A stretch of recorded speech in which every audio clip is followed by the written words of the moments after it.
السلام علیکم. په دې ویډیو کې غواړم تاسو ته د 11 صنف د ریاضي د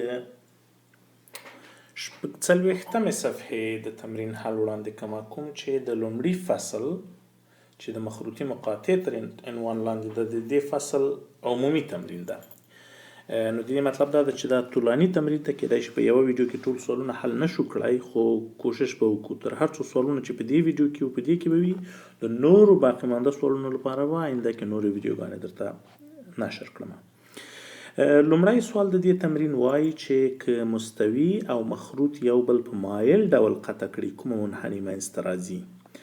A الیپس، B دایره، C هایپربولا، D دوه متقاطع خطونه. نو د دې لپاره چې زه د دې سوال جواب تاسو ته په شکل زه یو رسم تاسو ته دلته کومه، که چیرې یو مخروط ولرو په داسې شکل باندې،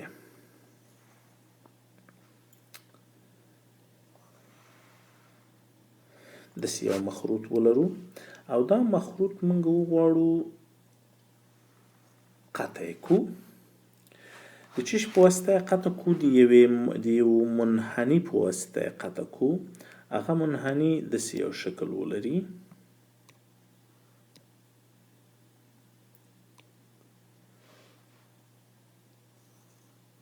داسې یو شکل ولري.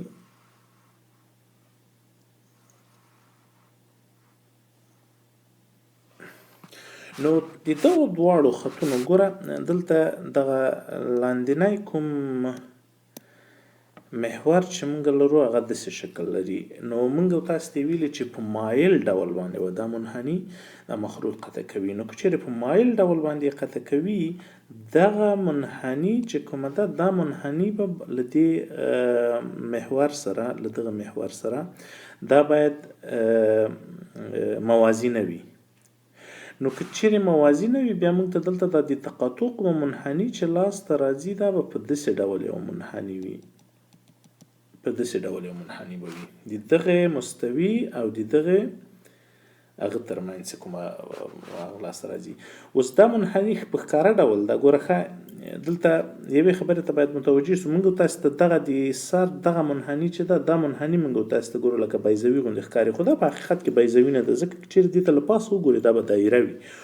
خو دغه منحني چې له تقاطع نه لاسته راغلی ده دا منحني په حقیقت کې یو بیضوي ده، دې ته له هرې خوا نه چې وګورې یو بیضوي ده.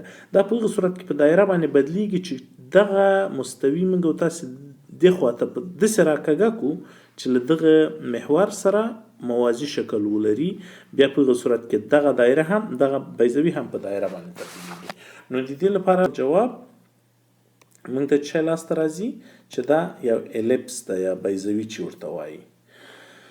په سوال کې موږ ته ویلي دي چې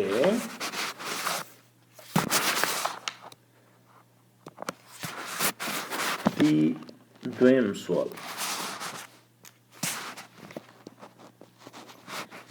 دی الیپس محراقونه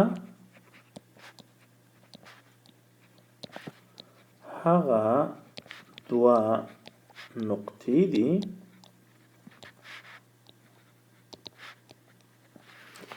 چې له مرکز نه دغه څلور خصوصیات ښودلي دي. A مساوي، فاصلې لري، B مختلفې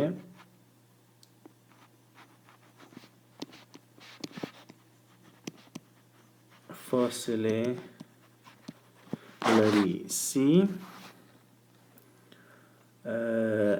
د لوی قطر نیمایي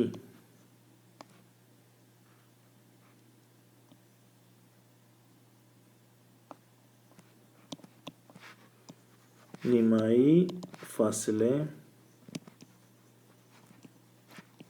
لري او ډي کې ویلي دي د لوی قطر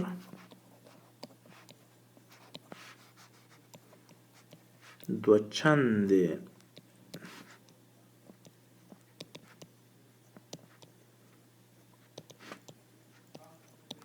فاصلې لري.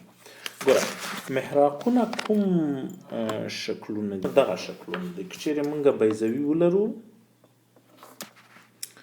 فرض مثال دا زموږ بیضوي ده، نو دا د ایکس محور ده، دا د وای محور ده. وبخښئ دا زه باید نورو رنګونو باندې درته وکړم، خو زه کوشش د دې کوم چې وخت بچت کړم او ډېرې ویډیوګانې تاسو ته جوړه کړم په کم وخت کې.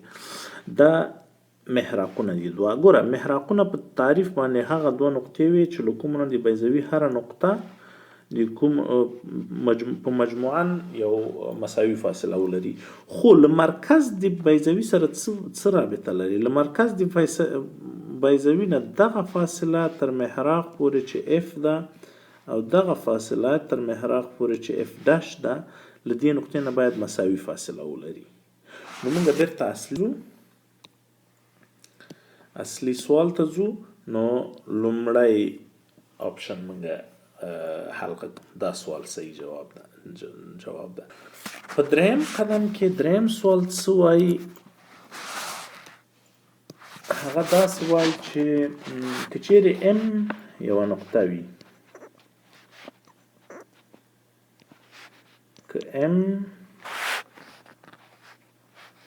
یوه نقطه د الیپس یا بیضوي وي،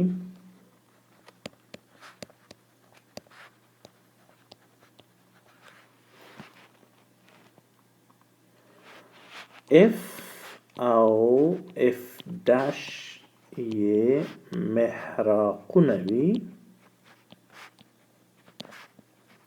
یا فوکای چې ورته وایي په انګلیسي کې، او 2A یې لوی قطر وي.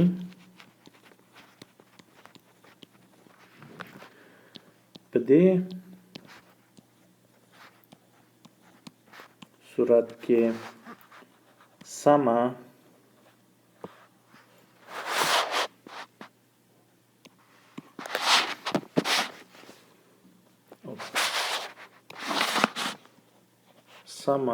معادله په نښه کوي.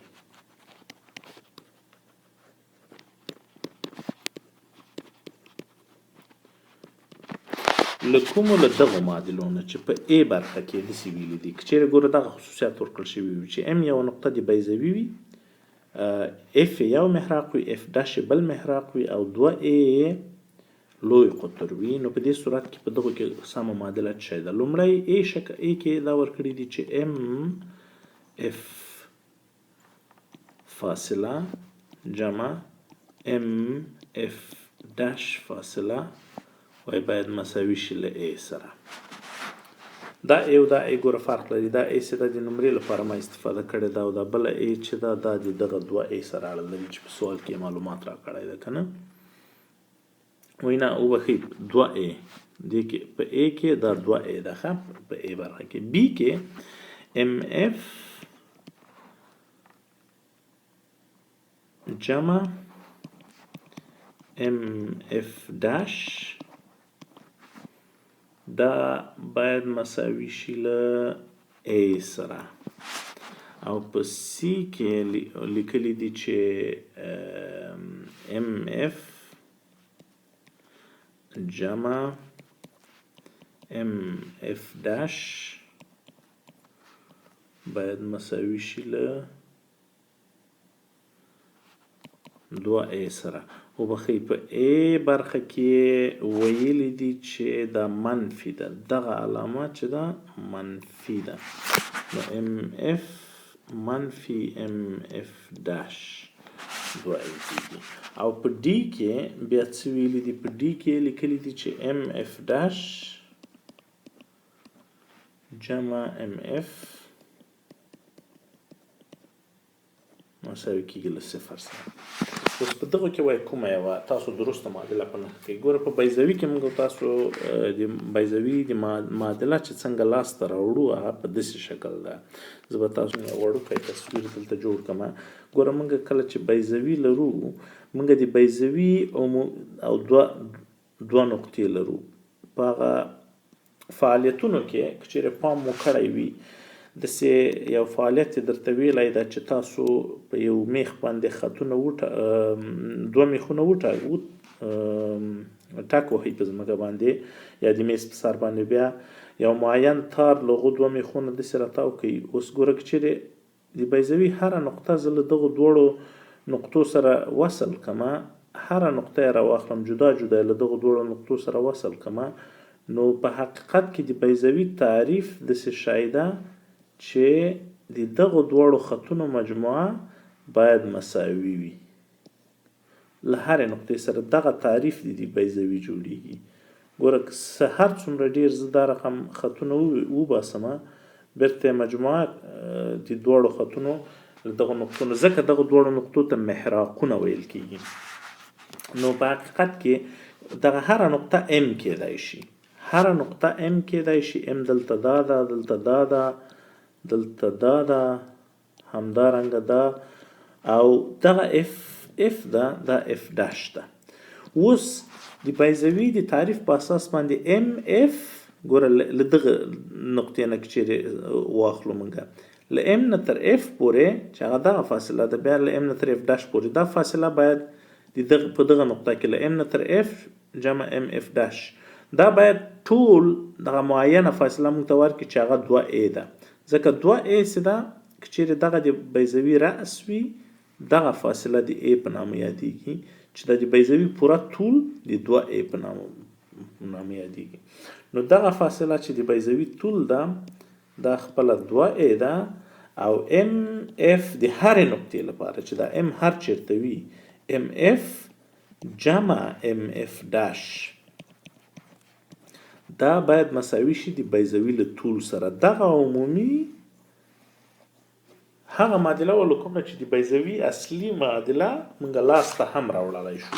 نو د دې سوال جواب دغه شو، ډي نه ډي نه وبخئ سی د دې سوال جواب شو. راځو بل سوال ته د دې چې هغه کې ویلي دي وای عن المرکزیت کې دریم سوال ده.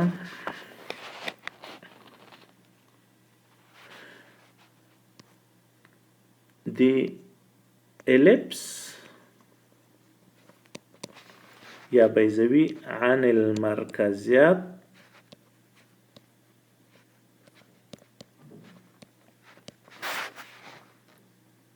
د کومې رابطې څخه موندل کیږي.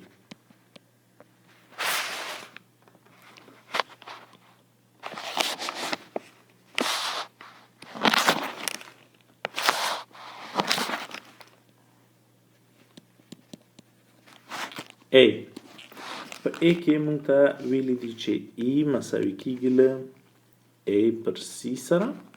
په B کې موږ ته ویلي دي چې E مساوي کیږي له C پر A سره. په C کې موږ ته ویلي دي E مساوي کیږي له B پر C سره، او په D کې موږ ته ویلي دي E مساوي کیږي له C پر B سره. عن المرکزیت بیا موږ تاسو ته یو د تکرار لپاره یادوري کوم چې په کله چې بیضوي موږ لرو، په بیضوي کې که چیرې دغه محراق وي اف نقطه وي، نو موږ دغلته یو قائم الزاویه مثلث درلودلی شو په داسې شکل باندې. په دې کې دغه نقطې ته ګوره موږ C ویلي وو، دغه نقطې ته موږ A ویلي وو، دغه نقطې ته موږ B ویلي وو. نو E چې وه د موږ همیشه په اول په هغه کې وړوکې وله یو نه، له دغه نه سړی الهام اخیستلی شي چې په بیضوي کې E همیشه له یو نه وړوکې وي، له صفر نه غټه وي.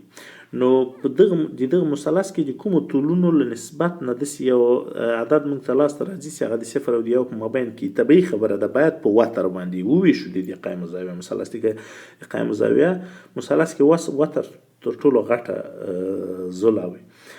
نو ای کومه چې موږ درلودله هغه دا وه چې دغه د قایم الزاویه په محراق چې له مرکز سره وصل کړی و چې هغه فاصله د سی په نامه ده. سی تقسیم په تر ټولو غټه زوله د قایم الزاویه چې هغه ای وه، دغه نه موږ ته د عین المرکزیت عدد لاسته راته. نو سی پر ای موږ تاسو ته په کوم یو هغه کې لاسته راکړل شوی ده، هغه په بي کې موږ تاسو ته لاسته راکړل شوی ده. نو دې لپاره د دې سوال جواب باید بي واوسیږي. د اوس لپاره به په همدغه ویډیو باندې اکتفا وکړو. په آینده کې به له دریم سوال نه اخوا زه چې پنځم شپږم اووم اتم تر اخره پورې سوالونه دي په نورو ویډیوګانو کې د همدغه تمرین په سلسله باندې درته حل کړم. که چیرې ویډیو مو تر اخره پورې اورېدلې وي نو هیله ده چې د ګټې وړ مو ګرځېدلي وي. هیر مو نشي چې چینل ته سبسکرپشن وکړئ تر څو له آینده ویډیوګانو نه هم باخبره پاتې شئ. مننه.